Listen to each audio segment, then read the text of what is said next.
par la CACI, avec les responsables des impôts et des douanes.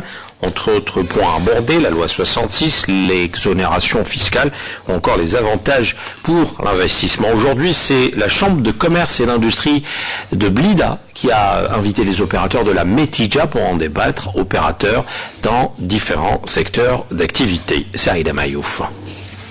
Les différentes dispositions introduites dans la loi de finances 2016 ont fait l'objet d'explications étoffées et de débats entre opérateurs économiques, tous secteurs confondus, d'autant que l'impact de cette loi sur le parcours, voire la pérennité des entreprises est déterminant, surtout qu'elle intervient dans une conjoncture économique difficile. Pour rassurer l'opérateur économique que ces dispositions sont principalement destinées à renforcer le tissu industriel algérien.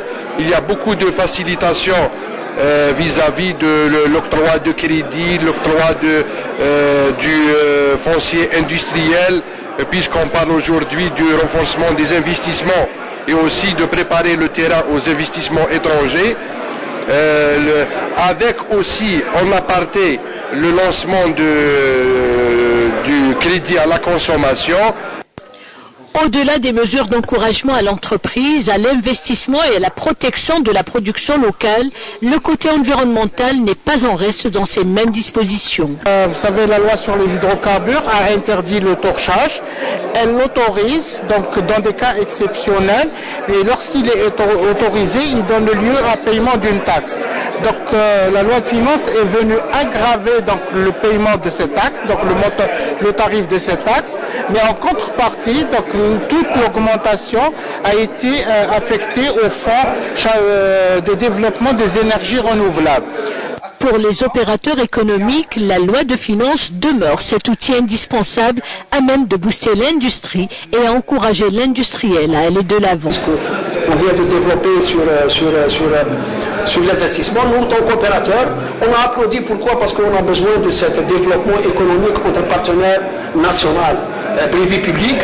Et ça, c'est très important parce que pour préparer l'Algérie les années à venir, de dire 2020-2030, il faut partir aujourd'hui. Et c'est comme ça qu'on peut développer l'économie nationale. Je trouve que cette loi de finances apporte son lot d'aspects positifs, quel que soit notre domaine d'activité, que l'on intervienne dans l'agriculture, les travaux publics, l'industrie ou autre. Reste à nous de faire preuve sur le terrain de notre volonté de développer notre économie. Promotion de l'industrie et des activités naissantes, dispositions douanières, stabilisation et consolidation des règles de l'investissement étranger, autant de thèmes débattus autour de cette loi de finances ordinaire intervenant de la vie de tous dans un contexte extraordinaire. Intéressons-nous ce soir également à l'activité